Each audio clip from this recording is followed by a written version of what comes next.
Revolution or one meeting. Gbogbo yín tẹ́ ti darí wa láti 1960. Afẹ́ni to understand feeling citizens. Stop all these killings àti political crisis. Fulani X-Men rẹ̀ lẹ́yìn ogun Boko.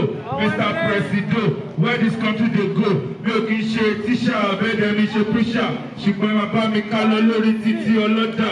Pure water ní ti ọmọ náà 10 naira. Tẹ́ bá dàdú gbogbo bí wọ́n lè pè 20 naira. Àmọ́ báwo ni irú privilege tẹ́yìn ní? Ẹ ṣàánú wa pẹ̀lú privilege tẹ́yìn ní. Ẹ reduce fuel price àfẹ́ subsidy. Get increase tuition fees for universities. And they speak for the poor masses of no controversies. I know they value this kind of way they happen around me. I bet Becca, I know they're in Durham all overseas. I don't tire for this kind poor economy. I go by the name of MC, aka Kelly Music House, you know. RF City is entertainment, that's what's up. DJ, let's go, bad governance. Okay, thank you, Major Mario. And you know, it's your boy, the MC. You ready to know? Kelly Music House, let's go, and go like this. Okay. Alright. Yeah. I'm going to top down, so she Yahoo. Economy part of the place, so she Yahoo. More to more, see. No plans for the years. No job opportunities. Tell me what else to do. If we touch it, talk and pay $1 million.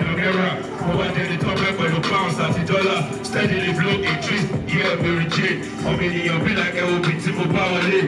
Situation, illuminati, Sumi. Human rights, she and Sumi.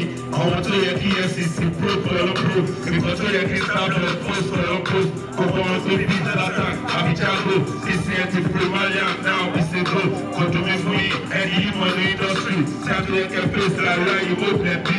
Papa flows, remember it, go yellow for MCN. I rap breaking the straight guys on CNN. Tell them in the legal. Blue on the solid drop. Close tickets and ghosts and cars, victorious. Plans where they drop. Who big as the chaos. When you hear from cars, they'll be like, oh, Jesus Christ.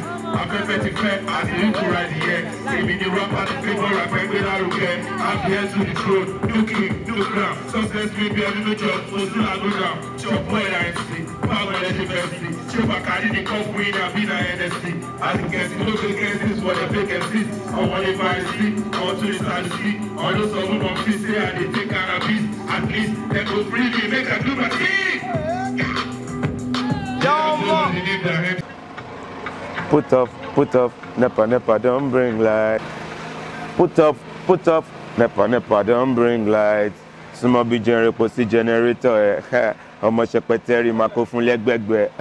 Oh, this is real. I baby Mr. Real. You got more G-Spot about all you feel. It's your boy, the MC. You already know.